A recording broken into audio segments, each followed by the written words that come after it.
학교 수업이 끝나고 교문을 나서며 주머니 속 핸드폰의 진동을 느끼던 그 순간, 기억나시나요?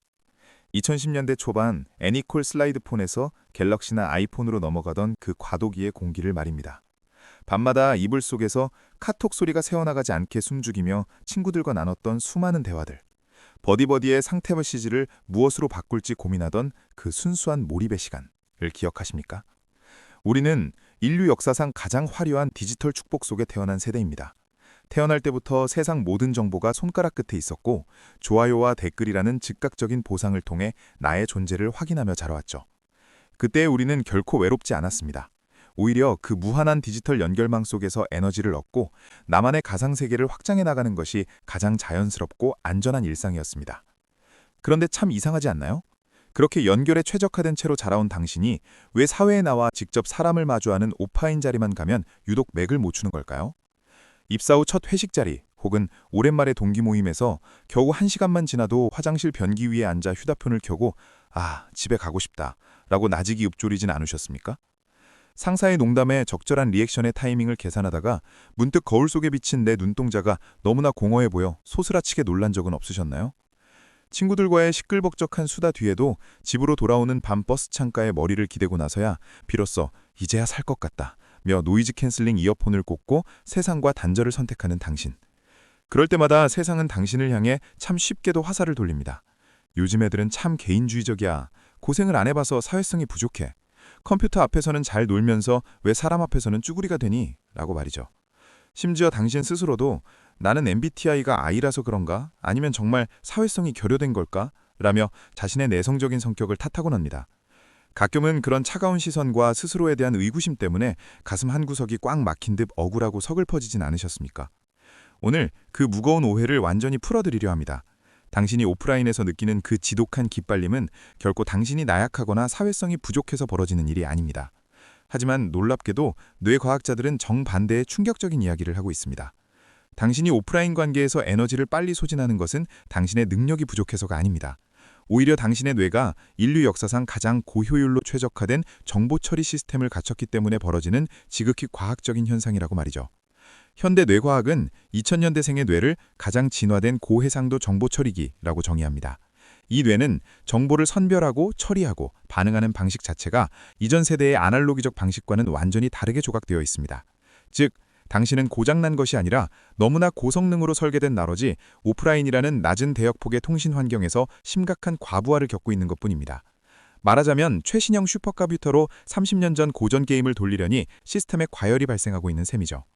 이제부터 왜 당신의 뇌가 오프라인에서 그토록 치열하게 사투를 벌이고 있는지 그 소름돋는 심리학적 비밀과 뇌과학적 진실을 하나씩 파헤쳐 보겠습니다.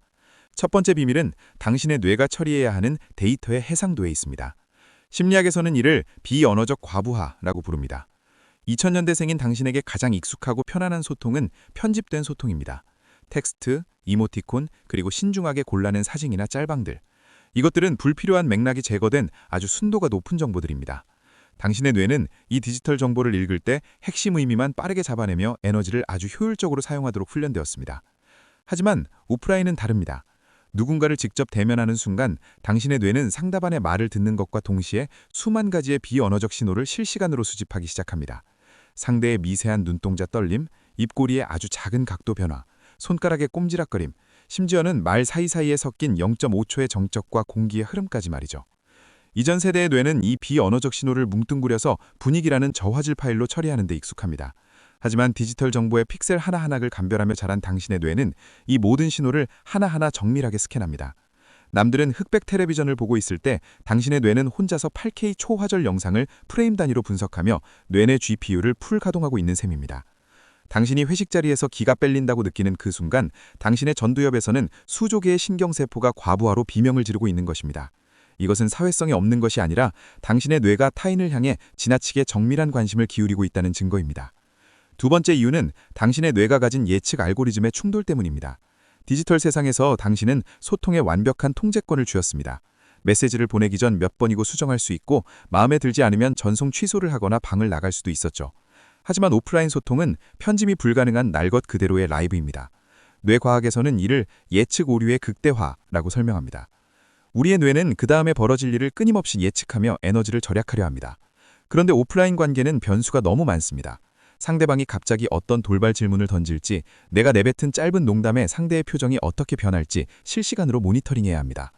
특히 완벽하게 정돈된 디지털 결과물에 익숙한 당신의 뇌는 오프라인에서 발생하는 아주 작은 실수나 1초의 어색한 침묵조차 심각한 시스템 오류로 인식할 가능성이 큽니다. 이 오류를 즉각 수정하기 위해 당신의 뇌는 자기 감시 프로세스를 24시간 가동합니다. 내 리액션이 너무 과했나? 방금 그 표정은 무례해 보였을까? 하는 생각들이 꼬리에 꼬리를 물며 에너지를 갉아먹는 것이죠. 당신이 지치는 이유는 당신이 그만큼 타인에게 완벽하게 좋은 사람이고 싶어하는 선한 의지를 가졌기 때문입니다. 세 번째로, 당신의 뇌는 물리적 공간 자체를 위협으로 느낄 때가 많습니다. 이를 심리학에서는 개인 공간의 과민성이라고 부릅니다. 스마트폰이라는 보호막 뒤에서 소통할 때 당신의 뇌는 완벽한 심리적 안전지대에 있었습니다. 내가 원할 때만 관계를 열고 피곤하면 언제든 전원을 끄거나 침대 밑으로 숨어버릴 수 있는 권력이 있었죠. 하지만 오프라인에서는 그 권력이 박탈됩니다. 싫은 사람과도 같은 테이블에서 공기를 공유해야 하고 원치 않는 시선의 마주침이나 신체적 근접을 견뎌야 합니다.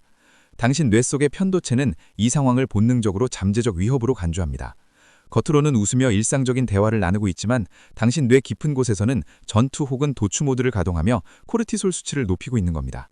결국 모임이 끝나고 집으로 돌아왔을 때 마치 거친 폭풍우를 뚫고 갓 구조된 항해사처럼 온몸이 두들겨 맞은 듯 아픈 것은 지극히 정상적인 신체 반응입니다. 당신은 게으른 것이 아니라 당신의 영토를 지키기 위해 처절한 방어전을 치른 것입니다. 여기까지 제 이야기를 들으셨다면 이제 마음의 짐을 조금은 내려놓으셨으면 좋겠습니다. 당신이 오프라인 관계에서 금방 방전되고 혼자만의 동굴을 간절히 원하는 것은 당신이 부족해서도 나약해서도 아닙니다. 오히려 당신은 인류 역사상 가장 섬세하고 예민한 공감의 안테나를 가진 사람입니다. 남들이 무심코 지나칠 상대의 슬픔을 미세한 숨소리만으로도 읽어낼 수 있는 초능력을 가진 세대입니다.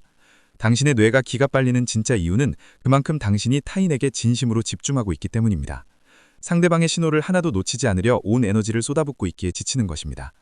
당신은 결코 차가운 개인주의자가 아닙니다. 오히려 당신은 자신의 소중한 에너지를 아무에게나 낭비하지 않고 정말로 사랑하는 사람들과 자나신을 위해 아껴두려는 영리한 감정관리자입니다. 세상은 당신을 향해 유리멘탈이라 부르며 나약함을 탓할지 모릅니다. 하지만 뇌과학과 심리학의 눈으로 볼 때 당신은 거친 오프라인의 파도 속에서도 자신의 내면 세계를 지켜내기 위해 매일 밤 묵묵히 정신적 방파제를 쌓고 있는 단단한 고독의 파수꾼입니다. 그러니 더 이상 나는 왜 이렇게 예민할까? 라고 스스로를 괴롭히지 마세요. 당신의 그 예민함은 타인에게 보이지 않는 진실을 찾아내는 가장 날카로운 무기이며 당신의 그 고독은 더 깊은 성장을 위한 가장 비옥한 토양입니다. 오늘 하루도 그 무거운 정보의 과부하를 견디며 낯선 사람들 사이에서 당신만의 빛을 잃지 않으려 고군분투한 당신, 정말 고생 많으셨습니다. 당신의 그 치열한 기빨림의 시간들이 사실은 당신이 얼마나 타인을 배려하고 자신을 소중히 여기는 위대한 영혼이라는 것을 증명하는 찬란한 훈장임을 잊지 마십시오. 당신은 단 한순간도 사회성이 없는 사람이었던 적이 없습니다. 단지 당신의 뇌가 세상에서 가장 깊은 사랑을 하기 위해 잠시 충전의 시간을 원했을 뿐입니다. 오늘 영상을 보며 맞아, 내 뇌가 지금 과열된 거였어 라고 무릎을 탁 치셨나요? 혹은 나만 그런 게 아니라는 생각에 콧끝이 찡해지진 않으셨습니까? 오프라인 모임 후에 당신만이 가진 특별한 뇌 충전법이 있다면 댓글로 들려주세요. 아무도 없는 방에서 불을 끄고 누워있는 10분의 시간, 혹은 에어팟을 꽂고 정처 없이 걷는 그 고요한 기록들이 지금 이 순간에도 나만 도태되는 걸까 고민하는 또 다른 00년대생들에게는 가장 따뜻한 구원의 손길이 될 것입니다. 혹시 주변에 너는 왜 이렇게 모임에 잘 안 나와? 라고 묻는 친구나 선배가 있다면 이 영상을 슬쩍 보내주세요. 당신이 그들을 멀리하는 게 아니라 당신의 슈퍼컴퓨터 같은 뇌가 잠시 냉각기가 필요할 뿐이라는 사실을 그들도 조금은 이해하게 될 테니까요. 당신이 남겨주신 소중한 기록들을 같은 시대를 살아가는 우리들이 오래도록 기억하겠습니다. 당신의 위대한 고독과 그보다 더 위대한 성장의 시간을 진심으로 응원합니다. 오늘도 당신의 마음을 언마스크해드린 언마스크램이었습니다. 정말